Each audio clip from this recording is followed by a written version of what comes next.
Welcome into the RotoViz Fantasy Football Show. This is the Week 9 Start Sit Show. I am Dave Caban, once again here as always. I will soon be joined by one of the fellow co-owners of RotoViz, Curtis Patrick. We are looking forward to breaking down the Week 9 slate of games, hopefully helping out some listeners in determining who they will start, who they will sit this week, as we are already past the midway point practically in the season. Looking forward to the action this weekend.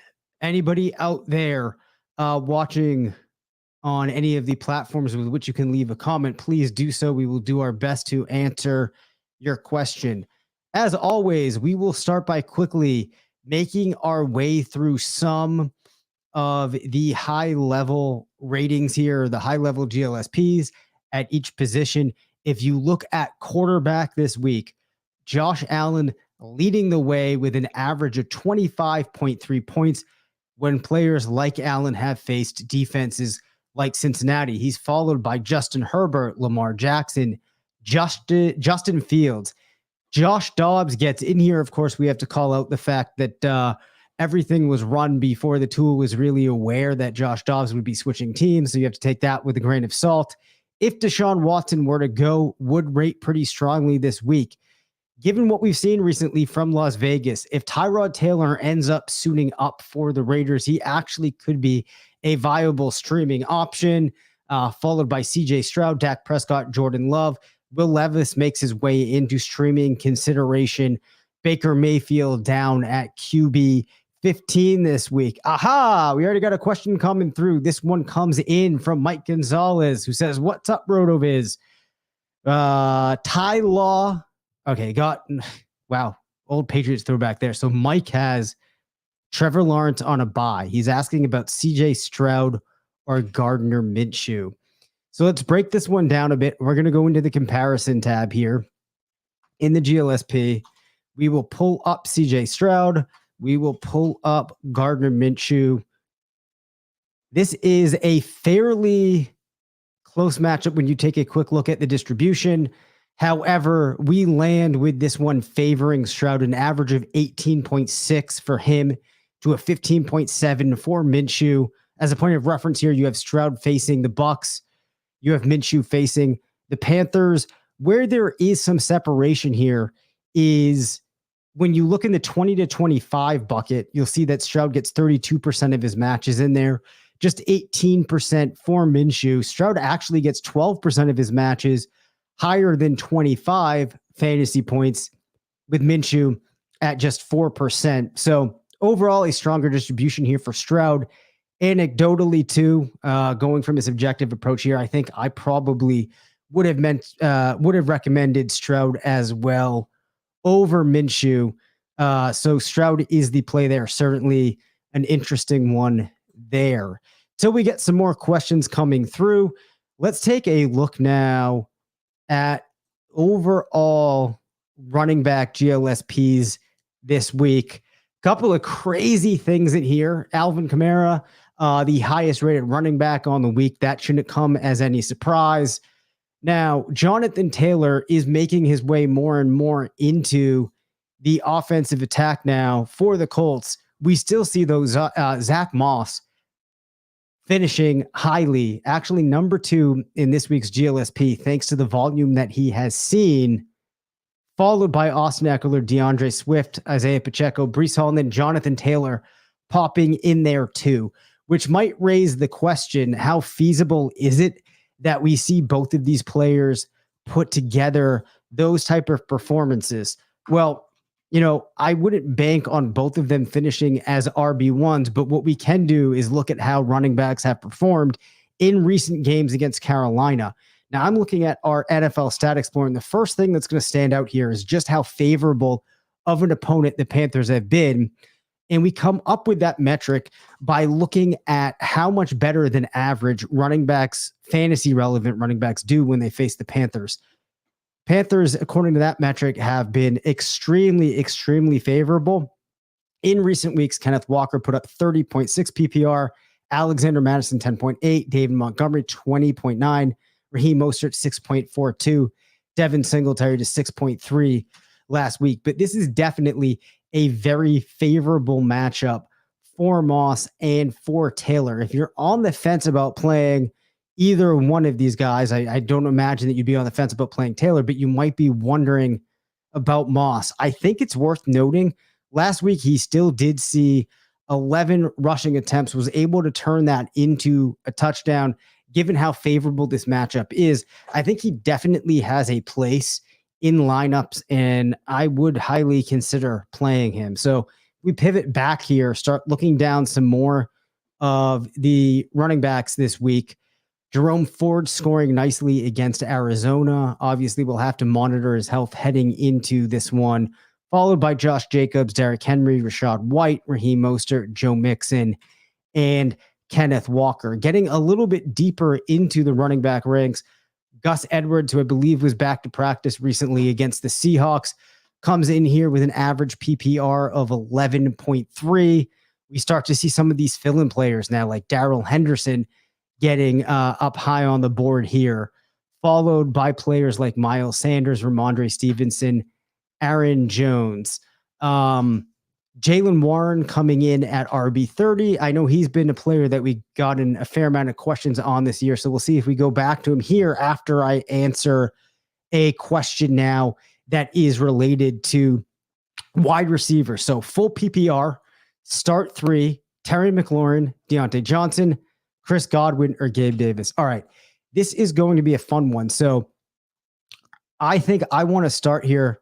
Let's look at it like this. I know that Godwin, his matchup is somewhat favorable for him via working on the passing game matchup article last night, getting through part 1. So we have Chris Godwin. Let's compare him with Terry McLaurin. So McLaurin has a bit of an advantage here of 1.7 in terms of average PPR. If we look at their distributions, where things really stand out is in the over 25 bucket.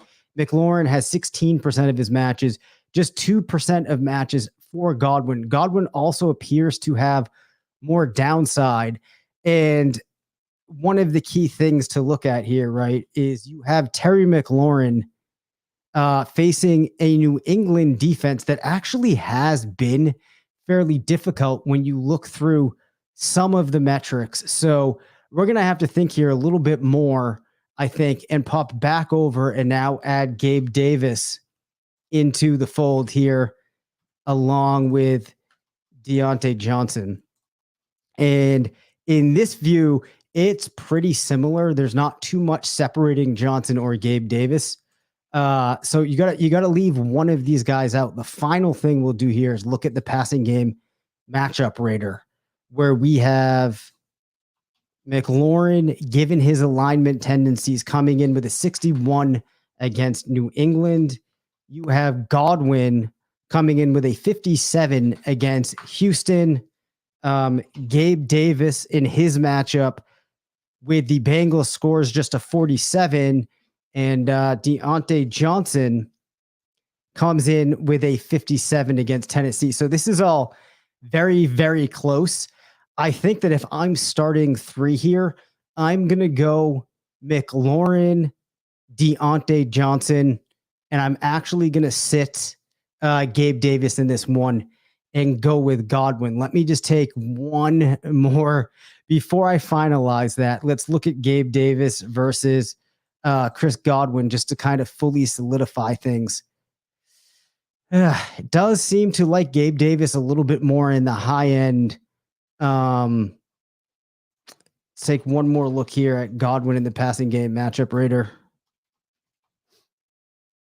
Yeah, he does draw 57. It's fairly close.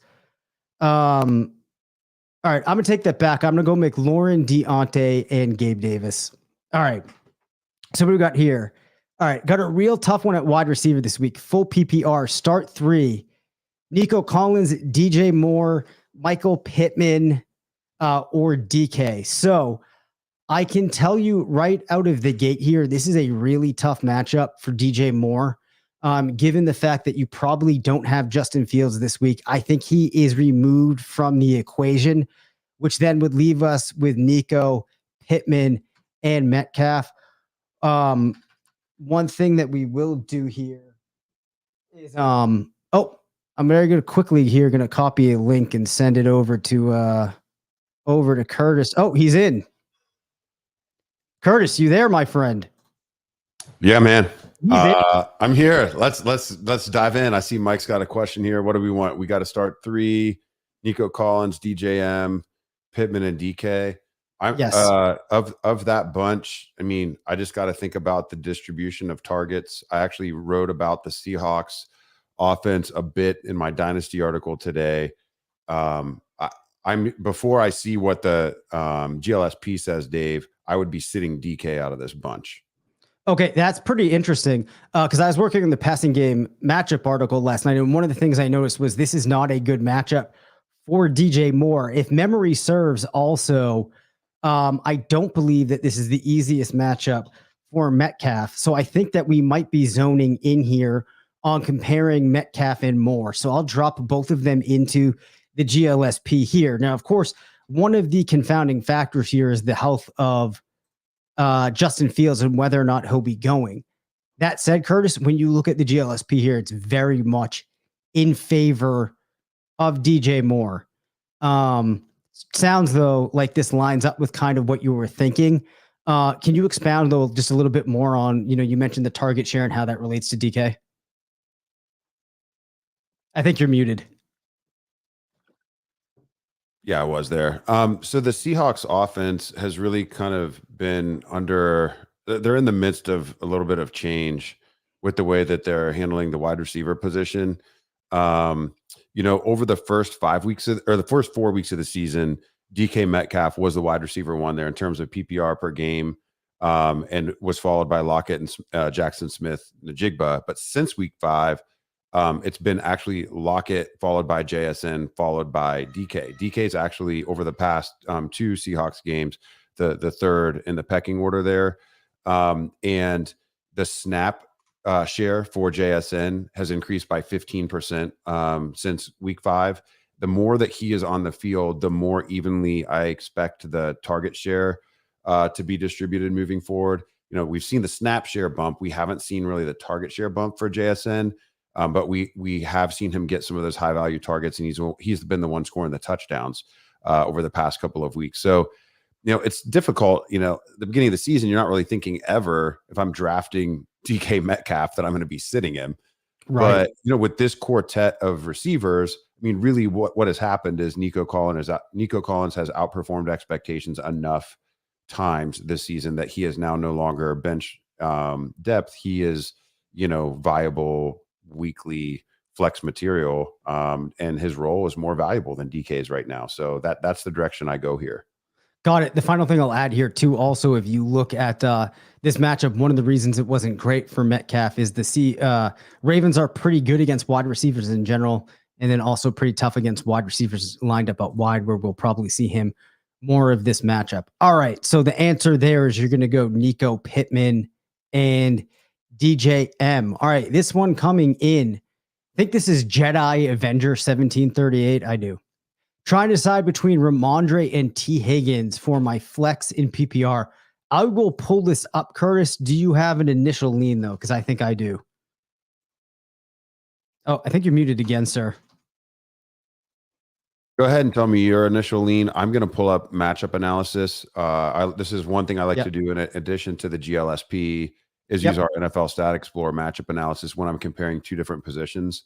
So I'm going to go ahead and do that for Higgins now. My initial lean here would be that I would go with Higgins. I know that it has been up and down to some degree. However, I'm not sold on New England's offense in general. And as a result of that, I'm not sure that your upside in a given week for Stevenson is higher than Higgins. And I think that their downside could be relatively flat between the two. As a result, I will take the team on the offense that is trending in the right direction here and go with Higgins. When you pull them up in the GLSP, also, you do see an advantage for Higgins of by, maybe around 1 point on average in PPR, but where you do see some delineation is when you start getting in the 15 plus buckets. as there's a much higher percentage for Higgins in the 15 to 20 bucket than Stevenson. Yeah, the matchup, the matchup analysis tool in the NFL Stat Explorer. I'm going to say this is a bit of a wash, maybe with a slight lean to Higgins. So, you've got that marquee game between the Bengals and the Bills. It's a home game for the Bengals. That's a game where, hey, the over-under is sitting, just below 50 points. But, this could be a game where, the first team to 40 wins. Who knows what type of environment we're going to have. When I look at the Bills' pass defense and what they've been allowing to opposing wide receivers, we really have to go back all the way to week 4 and 5, the last time they faced a passing attack with as much gusto as the Bengals. In those 2 weeks, they played the Miami Dolphins and the Jacksonville Jaguars. They allowed around 40 expected fantasy points to the wide receiver position in each of those games, and actually ended up surrendering over 40 PPR to the wide receiver positions in those games, and allowed 1 receiving touchdown to an opposing wide receiver in each of those games. So, the high-end passing attacks have been able to get it done at that position against the Bills, and I would expect that to hold serve here. Stevenson just feels like, a low floor, low ceiling option right now, kind of, unfortunately. Yep. So, yeah, I would say in any given week in a vacuum, I would also default to Higgins, even if I didn't have this potential game environment. Yeah, certainly. So that takes care of that one. Trade away Jacoby for DK. Oof.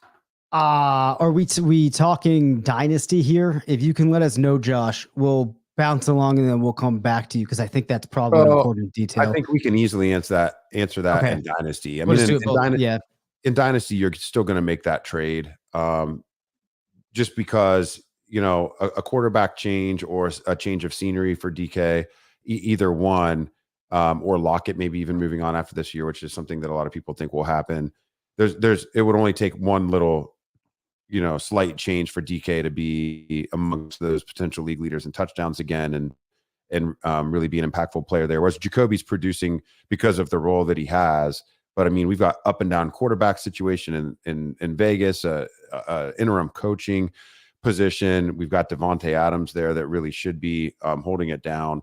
In redraft, if you want to make a case for keeping Jacoby over DK, I could probably get behind it. I mean, he's certainly been a lot more of a consistent performer this season, but in dynasty, you're making that deal. Now in redraft, I think this is a little bit more of a coin flip.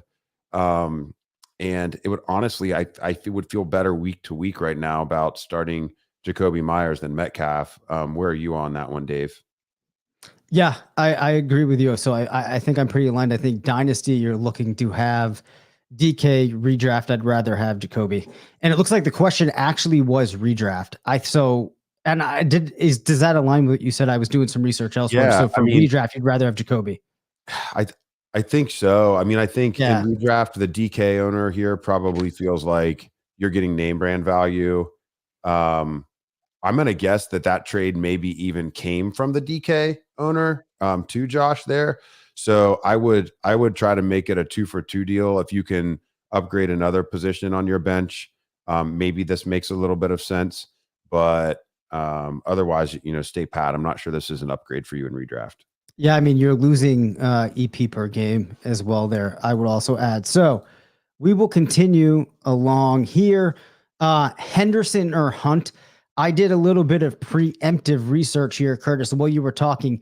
An interesting finding. Both of these players, 40% of their matches scored a rushing touchdown.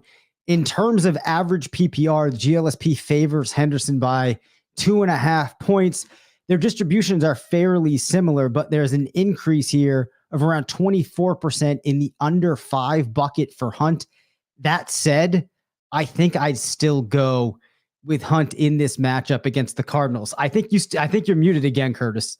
There's no way that I'm starting Darrell Henderson over Hunt. Okay, good. And obviously, sure, he could outscore him. We've seen big games from Darrell Henderson in the past, but this is an awesome game for Hunt. I talked about the Browns backfield in my Dynasty article today too, from a redraft perspective, and they have flattened out the touches. But the highlight that I mentioned there is that Kareem Hunt has still been getting those touches near the end zone. The Cardinals have allowed 2 instances of 3 rushing touchdowns to opposing running backs in their past 5 games. I mean, this is an awesome situation. Now, if Deshaun Watson doesn't play, I think, that's still going to be material because the Browns have not been great at moving the ball without him. But the Cardinals, I mean, they allowed 3 rushing touchdowns to the Baltimore Ravens running backs. They obviously allowed 3 rushing touchdowns to the 49ers running backs a couple weeks ago. And they did allow a rushing touchdown to the Rams a few weeks ago as well. We've seen some monster performances by opposing backs against this team. Gus Edwards, 29.4 PPR last year. He actually had all 3 of the rushing touchdowns. Gus Edwards is not really a world beater. Kareem Hunt's probably similar in quality to a player like this. Kyron Williams rung him up for 158 and a touch a couple weeks ago. And I don't think we'll compare Hunt to CMC, but I mean, CMC had his nearly 50-point game against this defense a few weeks ago. So that's what's on the line here. If in contrast, if we get into the specific matchup with Henderson and want to look at this maybe from a specific team matchup rather than historical group of sims, like the GLSP is doing, the Packers have been far stingier against the run, although they're a slight plus matchup, nowhere near the type of matchup that the Cardinals are. They are allowing a lot of rushing attempts per game, and they've surrendered a decent amount of points to opposing running backs, but only 1 performance over 20 points by an opposing running back over the course of the past 5 weeks. And in 2 of those weeks, they allowed less than 10 points to the opposing team's RB1 in those games. So just totally different situation here. Yep. All right. I think this one's fairly easy for me. This is referring to Douglas of the Patriots versus JSN. I would go JSN. Yeah, I think so. I think he has touchdowns in back-to-back weeks here, and there's a little bit less projection involved here. Although Douglas, is obviously a hot waiver ad for this week. Yep. So I'm not even going to pull that one up here in the GLSP because I think we'd probably override it anyway. Here's a good one. So I think this is Jacked on Surfer or Jack Don Surfer or Jack D on Surfer. Who knows? But the question is, Hunter Henry, Cole Kmet, or Michael Mayer. Hard to trust Kmet or Mayer with the ambiguous quarterback situation. That we certainly agree with. Curtis, I'm going to pop into the GLSP here. We'll see if you have any initial thoughts. Well, I mean, with the agent Bajan or whatever in week 8, I mean, Kmet smashed last week. He had 17.9 PPR. I mean, Mayer, we don't know if it's Aiden O'Connell or somebody else this week, I think, quite yet. Hunter Henry is, I would be interested in starting almost anybody other than Hunter Henry. We had high hopes for him this offseason, Dave, but it just hasn't really materialized. 15.4 EP along with Bajent under center for Chicago last week. I have no concerns about rolling out Kmet amongst this trio. Yeah, I think that's definitely where I would go as well. If you look at the GLSP, you see that Kmet has a stronger ceiling this week significantly over Henry. And I think, I'd be going Kmet for sure over the rookie. So that is the play there. Trot out Kmet. Here's another question. Would you trade Aaron Jones or Rondale Moore for Josh Jacobs? 20-man PPR, Rondale Moore on bench, Jones as RB2. Yeah, Josh Jacobs is 6th amongst all running backs in expected points per game this year. He's never had less than 12.9 EP in any particular game. He's the RB9 on the year. He has the 3rd most rushing attempts. He leads all running backs in targets. He has the 2nd most total opportunities. I know the Raiders have been an up and down bunch, but the value of the role still can't be understated. I know his managers are a little frustrated with the 3 RB1 weeks and some of the other weeks really not coming to fruition. Lots of struggles in this offense, but it's really hard for me to see where Aaron Jones outperforms him rest of season. We had that big game from Jones the first week against the Bears. He's struggled to stay healthy. He's got the hammy issue. They're still kind of nursing him along. Jacobs does still have one of the most valuable roles in fantasy amongst running backs, and I would bet on that. I would definitely make this trade. There you go. Okay, got a hard call on defense this week. Ravens or Falcons? Well, the good thing here is we can drop this into the GLSP because I find that sometimes it is actually hard to contextualize these matchups in your head. And sometimes GLSP will open up things that you weren't really aware of. So you got Baltimore against Seattle with an average of 8.9. Atlanta against Minnesota with 7.3. Of course, one thing that the GLSP does not know this week is that you are probably looking at a rookie passer making his first NFL start here for the Vikings this week. As a result of that, I think that I actually would lean that way, but it's a very close call for me here, especially when I look at the GLSP. I guess the final thing, though, that you could say is that you do see Baltimore getting 10% from 20 to 25, which shows that there were some games where this matchup really worked out for them. So, Curtis, any thoughts there? I mean, I guess I don't really have a lot of conviction here. I would lean to the Falcons just because I could see. I mean, Baltimore and Seattle, that's a really interesting matchup. Two teams with like tough identities. Sometimes those games of, between teams with similar skill sets on offense, et cetera, similar mentalities. Those are some of the games that I think of that can get kind of crazy. And, maybe that game, maybe there's an outside shot. It turns into a track meet. I could also see that game just being really low scoring.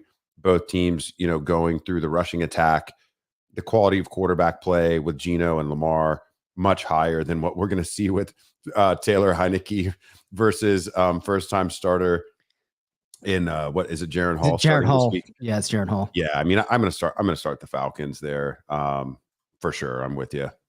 All right, Bryce Ridley at flex, full PPR, Deontay or Amari Cooper. We will definitely make our way over to the GLSP. This is a really fun one. So we got Johnson and Cooper. So, looks like there's a lot of favor here for Amari Cooper, an average outing 14.5 from his matches. Deontay Johnson's matches just 10.3.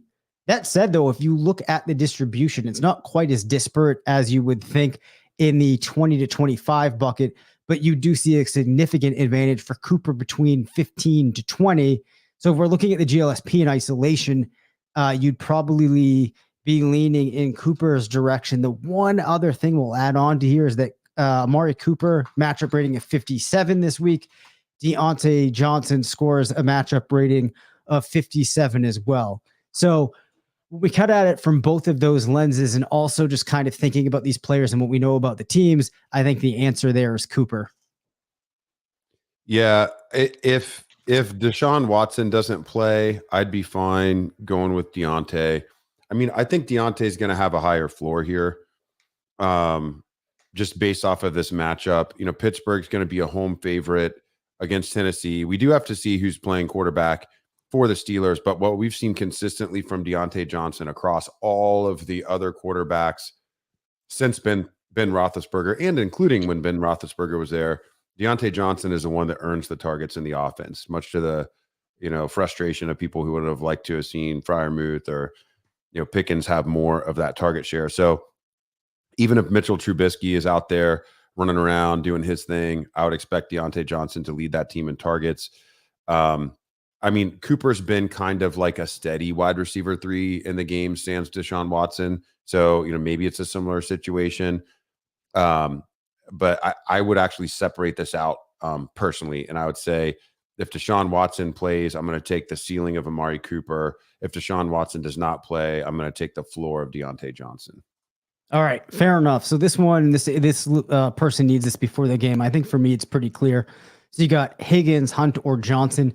You pull them up here. I think what you're seeing is kind of what we talked about a little bit earlier. There's some better upside in here for Higgins. I think I would roll the dice here and go with Higgins over Deontay Johnson. Of course, though, with some of that floor that you talked about for Johnson, you might disagree, Curtis. Well, half PPR changes it a bit for me. We know Deontay doesn't score touchdowns. Eventually, he'll probably score 4 in a game to make up for not scoring in 2 years. Yep. But half PPR does change it. I think this is really only between Higgins and Hunt. I think both of them have a pretty decent ceiling this week, but again, we like that game environment of Cincy and Buffalo, and so I'm going to lean towards Higgins. Okay, so we got a clarification here. It's Jack Don Surfer. He just mentioned he had the Porter on bye and the Wires bare this week, which is true. Thinks Pats could run more 2 tight end sets with Bourne and Parker hurt. That's definitely possible. The thing that does worry me a little bit about this is if you do see 2 tight end sets, you still have the threat of Pharaoh Brown, Mike Gesicki, and Hunter Henry splitting up some of that, and I'm not sure that it's of a quality that elevates him here. Listen, Jack Don. Okay, if you'd already made this, if you already made your mind up, don't ask us the question. It sounds like you wanted us to say Hunter Henry. You even listed Hunter Henry first in your original question, even though he's been garbage this year and Kmet has been producing. So that might be our fault because we had been talking a lot about Hunter Henry. Then it worked out the first 2 weeks and we were feeling good. Yeah, no, we're dug in on Kmet as a better process play for sure. I understand, that things in New England, could change, based off of what you're saying situationally, but your basis for not trusting Kmet with the ambiguous QB situation was disproven last week when he did quite well with Bagent under center. So we'll move on. Thanks for the question, man. Drake London or JSN, Dave? What do you think? This is an easy one for me, actually, given some of the research that I've already done this week. GLSP favors Drake London by a pretty good clip. We have seen JSN starting to pick up and play a bigger role, but I think that London is a bigger threat this week to have a good game. One of the things that's contributing to that is that Drake London matches up very well with Minnesota. And then on top of that, we know that Minnesota is a team that is just bleeding points to opposing fantasy wide receivers. I have a table in the article here showing you some of the best performances. Actually, it's one of the first times all season I've said I actually like Kyle Pitts prospects. So I'm right. I like London's too. So I think that you go London here. Yeah, I mean, we love JSN. We think he'll eventually get there. I don't think that you can play him over London with this situation, and also considering their relative roles in their offenses, even with the question marks around Taylor Heineke. Yeah, and then I think if you have to start 2 and you throw Christian Watson in there, I actually do not recall what it has for Christian Watson this week. Doesn't love him. I actually think I would go JSN over Christian Watson this week, which is not something I would have. Well, maybe at this point in the season, I might have thought of preseason. What do you think, Curtis? Yeah, I would go JSN too. I mean, so Watson probably would have a higher ceiling, only just because at worst he should be the number 2 option against the Rams this week. We did see the Rams give up major production to CeeDee Lamb last week and George Pickens the week before. When you think about kind of athletic perimeter receivers, like Christian Watson's cut a little bit more from that same cloth as Pickens and Lamb, maybe than Romeo Doubs is. AJ Brown, another physical perimeter player, also gave the Rams fits 4 weeks ago with 127 yards. So I think that ceiling is there. We just haven't really seen Jordan Love and Christian Watson put that together in a game yet this year. So I would go with JSN for the floor. Like, I think he's probably, would have a higher percentage of hitting 10 points in this game. But if one of the two is going to score 30, my bet would be on Watson. So I'm definitely starting London. And then, you can choose JSN or Watson based off of what you're looking for there in your lineup. Yeah, really not a great matchup for Watson this week.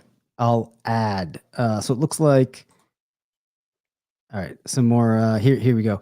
Worried about London not practicing this week? Yeah, I mean, I think that's definitely a fair concern to have. So you just have to monitor that. And, I think as long as, you have an indication that he's going to play, I still trot him out there. But, You know what I mean? If you're worried, you can always sub him out, go with JSN or Watson, but I'd still try to get him in.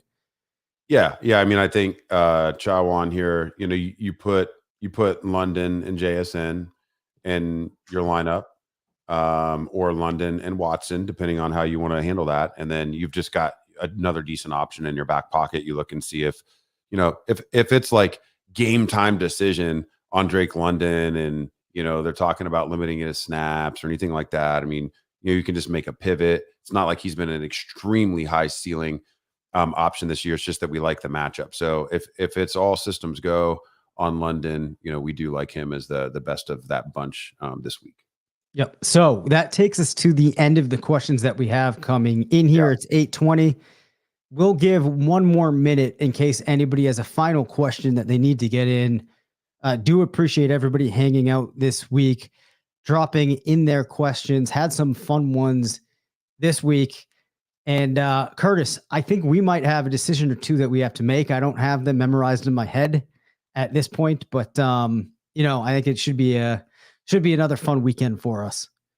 Yeah, man, we're smashing in the FFPC main event. We're absolutely smashing. We got a pair of top 60 teams rolling into this weekend, and we're almost always seeing one of those teams pop up into the top 20 at some point during the week. We're quite live. So all of these situations very important to our prospects in that mega tournament there. Just like, we are with you guys' start sit questions. I mean, Dave and I are considering the NFL Stat Explorer matchup analysis, the GLSP matchup analysis, the passing game matchup rater analysis when we make our decisions. So best of luck to you. We wish you many fantasy points, many fantasy wins this weekend, and we'll be trying to do the same.